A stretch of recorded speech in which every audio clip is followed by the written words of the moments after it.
Hello everyone, I hope कि आप सब लोग बहुत अच्छे होंगे। सो यहाँ पे मैं आने वाली वैकेंसीज जो कि है डीएचएस पंजाब, बीएफयूएचएस एंड डीआरएमई की तैयारी करवा रही हूँ। बेटा, अगर आपको इस चैनल पे कुछ ना कुछ अच्छा पढ़ने को मिल रहा है तो प्लीज़ वीडियो को लाइक शेयर, चैनल को सब्सक्राइब करना। आज हम करेंगे 360 क्वेश्चन। मैंने कल आप लोगों से कमेंट सेक्शन में पूछा था और नया क्वेश्चन करेंगे 361। पहले हम ये डिस्कस करते हैं, देन फर्दर पे चलते हैं। सो क्वेश्चन देख लेती हूँ और आज मैं बताऊंगी भी किस किस बच्चे ने कौन कौन सा आंसर सही लिखा है और किस बच्चे ने आंसर को गलत लिखा है। ठीक है। So a patient on TPN develop sudden shortness of breath during catheter removal, the nurse suspect. तो टीपीएन सॉल्यूशन चल रहा है पेशेंट को। ठीक है। सो जब आपने कैथेटर रिमूवल किया तो पेशेंट को एकदम से शॉर्टनेस ऑफ ब्रेथ हो गई, तो नर्स क्या सस्पेक्ट करेगी? So it is an air embolism. So obvious है, it is due to the air embolism. TPN solution की कॉम्प्लिकेशन हो सकती है कि जब सॉल्यूशन चल रहा है, जब आप उसे कैथेटर को निकाल रहे हो तो एक एयर एम्बुलाई फॉर्म हो गया हो। तो इस क्वेश्चन का जिन जिन बच्चों ने राइट आंसर दिया है, दैट इज सहजप्रीत, कुलजिंदर संदीप, हरमन संधू, सिंह बालकरण, रिया, तनुश्री, कमलप्रीत, अत्री, दीक्षा। सो ये सारे बच्चों ने बहुत राइट ऑप्शन लिखा है, ऑप्शन नंबर बी। और आप सब भी लिखा करो, क्योंकि जिसका क्वेश्चन अब गलत हुआ करेगा, तनुश्री ने आंसर गलत लिखा है। फ्लूइड ओवरलोड नहीं है बेटा, यहाँ पे एयर एम्बोलिज्म राइट रहेगा। मैं रॉन्ग पर्सन वाले बच्चे को समझाया करूंगी कि कौन सा उसने गलत ऑप्शन लिखा है और वो ऑप्शन नहीं आएगा। ठीक है। सो फ्लूइड ओवरलोड यहाँ पे ऑप्शन नहीं हो सकता है, यहाँ पे एयर एम्बोलिज्म ही आएगा। नेक्स्ट है, a patient with acute kidney injury has peaked toll T wave on ECG, the nurse anticipate administration. तो एक्यूट किडनी इंजरी वाले पेशेंट को टॉल पीक्ड टी वेव है ईसीजी में, और क्या एडमिनिस्टर करना है? तो टॉल पीक्ड टी वेव सबको पता है क्यों होती है, हाइपर कैलीमिया की वजह से। जो नए बच्चे हैं, पोटाशियम लेवल बढ़ना। कैल्शियम ग्लूकोनेट लगाओगे, फ्रूसामाइड, डिगॉक्सिन या फिर एट्रोपिन। सो हम यहाँ पे क्या लगाएंगे पेशेंट को? Calcium gluconate, because it work as an antidote of hyper kalaemia. ठीक है, वर्क करता है एज एंटीडोट, उसके लेवल ऑफ पोटाशियम को कम करवाता है ये। ठीक है। चलो नेक्स्ट है, the child present with barking cough, stridor and hoarse voice at night, the characteristics hoarseness of voice. तो एक पेशेंट है, उसे बार्किंग कफ हो रही है, स्ट्राइडर है, स्ट्राइडर होती है एक इमरजेंसी लंग साउंड, और हॉर्सनेस ऑफ वॉइस हो रही है। ये करेक्टर किसका है? Bronchiectasis, croup, epiglottitis, pneumonia. So this is a sign of, hallmark sign of croup. Croup का अपर रेस्पिरेटरी ट्रैक इन्फेक्शन भी इसे बोलते हैं, जिसमें लेरिंग्स, ट्रेकिया एंड ब्रोंकाई, इन तीनों की क्या हो जाती है? इन्फ्लामेशन। इसको बोलेंगे लेरेंजियो ट्रेकियो ब्रोंकेटाइटिस। ठीक है, ब्रोंकाइटिस। सो इन तीनों की अपर एयरवे की ऑब्स्ट्रक्शन होती है, और ऑब्स्ट्रक्शन होगी तो स्ट्राइडर, बार्किंग कफ जिसको आप बोलते हो, and hoarseness of the voice भी हमें देखने को मिलेगी, क्योंकि लेरिंग्स भी क्या हो रखे हैं? इन्फ्लेम्ड हो रखे हैं। नेक्स्ट है, a patient post angiography report coldness and numbness in the affected limb, what is the nurse first action?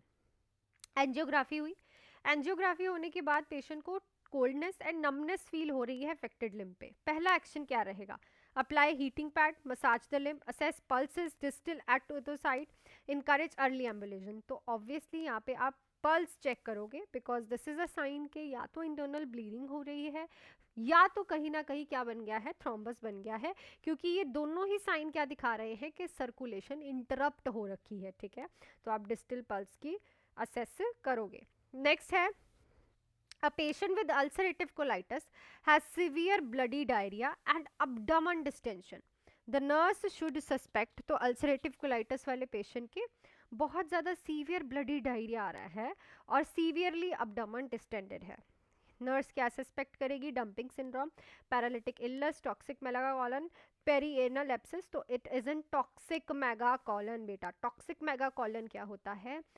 ये एक कॉम्प्लिकेशन है इरिटेबल बावल सिंड्रोम की, जिसमें पेशेंट का जो लार्ज इंटेस्टाइन है, ध्यान से सुनना, बहुत ही ज़्यादा इन्फ्लेम्ड हो जाती है और डिस्टेंडेड हो जाती है, कि वो आपको दिखती भी है नेक्ड आइज के साथ। ठीक है, that is called toxic megacolon.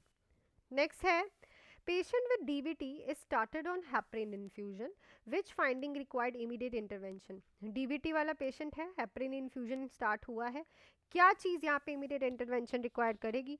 mild bruising, positive Homan sign, PTT of 150 seconds, slight hematuria. So it's a PTT of 120 second. यहाँ पे हमें हेपरिन इंड्यूस थ्रोम्बोसाइटोपिनिया देखने को मिल रहा है बिकॉज पार्शियल थ्रोम्बोप्लास्टिन टाइम बहुत ज़्यादा है.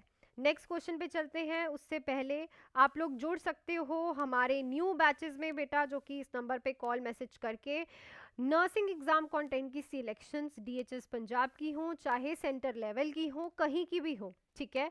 बहुत बच्चे बहुत अच्छे से तैयारी करके रैंक लेते हैं. सो आप लोग भी जुड़ सकते हो.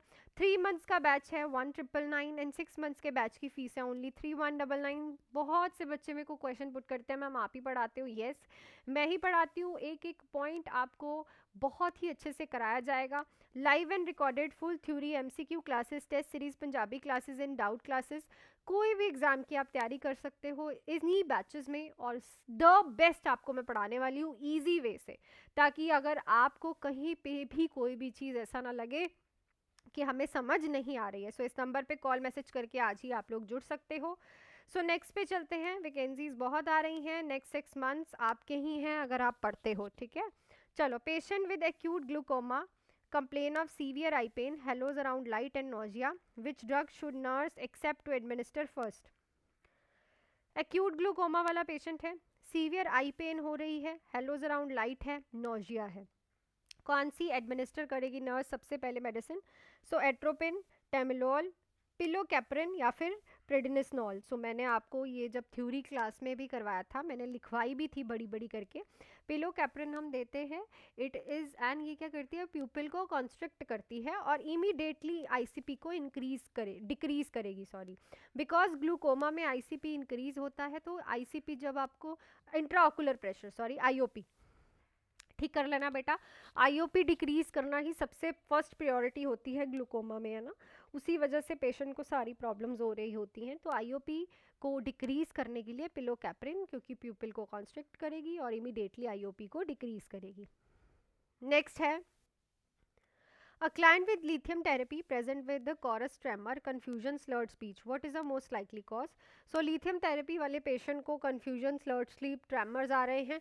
Most likely cause क्या रहेगा? Therapeutic lithium level, sodium level, sodium overload, lithium toxicity, withdrawal reaction. So it's a lithium toxicity के signs. तो ये शो कि lithium toxicity हो रही है patient को, तो आपको lithium उसी टाइम ही बंद करनी होती है. नेक्स्ट है patient with the liver failure developed spontaneous bleeding and prolonged PT. This occur due to liver failure वाले पेशेंट का ब्लीडिंग टाइम बढ़ा हुआ है और PT टाइम भी ज़्यादा है. ये क्यों हो रहा है?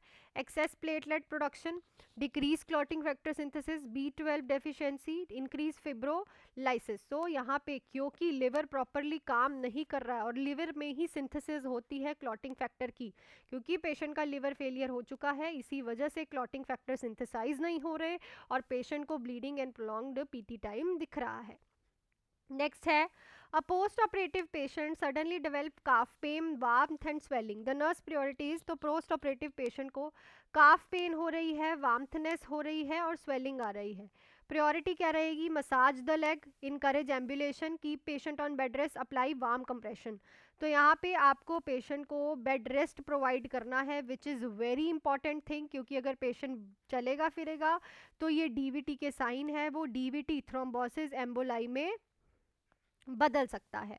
नेक्स्ट है child with the pyloric stenosis is most likely present with. तो अभी ही हमने पीडियाट्रिक की है बेटू. पाइलोरिक स्टेनोसिस में क्या होता है? Bilious vomiting, projectile, non bilious vomiting, bloody diarrhoea, abdominal distension at birth. तो इस क्वेश्चन का आंसर आप लोग मुझे फटाफट से कमेंट सेक्शन में लिख के बताओ क्या रहेगा. तो आई थिंक आज भी सारे क्वेश्चंस आप लोगों को बहुत अच्छे से क्लियर हो गए होंगे. ऐसे ही क्वेश्चंस मैं करवाऊंगी नेक्स्ट क्लास में. टिल देन आप लोग प्लीज़ जुड़ सकते हैं बैचेस में. द A1 क्लासेस हैं जो बच्चों ने ज्वाइन किया है, ठीक है, उनके रिव्यूज़ भी आप लोग देख सकते हैं, सिलेक्शंस हमारी देख सकते हैं, ठीक है. DHS पंजाब की सिलेक्शंस हमारी रैंकर्स देख सकते हैं, ट्रेंडिंग बन चुके हैं, ठीक है.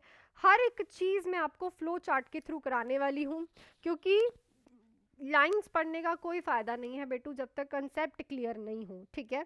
सो जुड़ सकते हो, नंबर आप लोगों के पास है, इस नंबर पे कॉल मैसेज करके और अपने हिसाब से 3 मंथ्स एंड 4 मंथ 6 मंथ्स का बैच आप ज्वाइन कर सकते हो। सो मिलती हूँ नेक्स्ट क्लास में, till then do hard work, make your parents proud and all the best.